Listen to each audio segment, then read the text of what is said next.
had the drawings, cartoon versions of things. And I don't think I actually read it so much as I acted it out. So it's a book this and Shakespeare's plays are responsible for turning me into the neurotic mess that eventually became an actor. Because you have to have all kinds of neuroses to want to act. I would literally act out parts of the book as a kid. Or I would take my Star Wars action figures and act out Shakespeare's plays. So I have a great deal of affection for the book. My father's from Cuba, my whole family's from Cuba, and I'm the only American in the family. And obviously most of the books that he was familiar with were books that had been written in Spanish. My Spanish was my first language, but I didn't start studying Spanish literature until I got to high school. I had an extraordinary teacher who taught us in high school.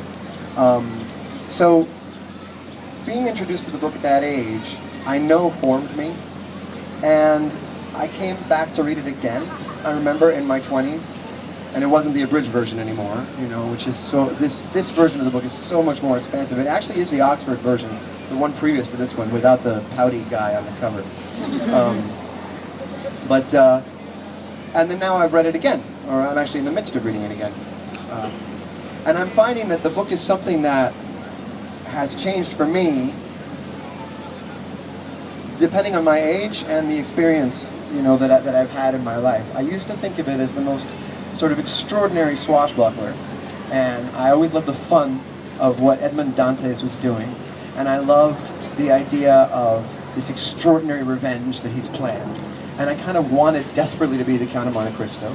Speaking of my Spanish teacher who taught us Spanish literature, she used to stand at the door of her class and she would say, "I want you all to be here like the Count of Monte Cristo at the last bell." So she always made a point of saying that to us, that we had to arrive in class exactly at noon, just as the last chime was sounding. And I thought there was something sort of theatrical and marvelous about that melodrama. She also sold tickets to the class. She would say, "Come and sit down for the 2 o'clock show." So that kind of outsized story really, really appealed to me. But I'm finding now, this time, reading it through, that the book is making me sort of sad. And I'm struck, aside from Dumas's extraordinary ability to wring stories out of stories out of stories, and sentence after sentence, and detail after detail, in the world and the atmosphere he creates, I found myself sobbing, for instance, when I read the 5th of September chapter. His generosity never struck me before, and maybe that's something that you can't appreciate till you're 42, and the sense of what it might cost to fail, even though you've done everything right in your life, that Monsieur Morel experiences.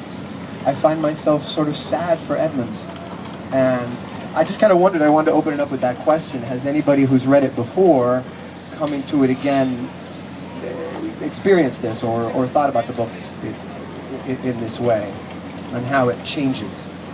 Yeah. I haven't read it before. I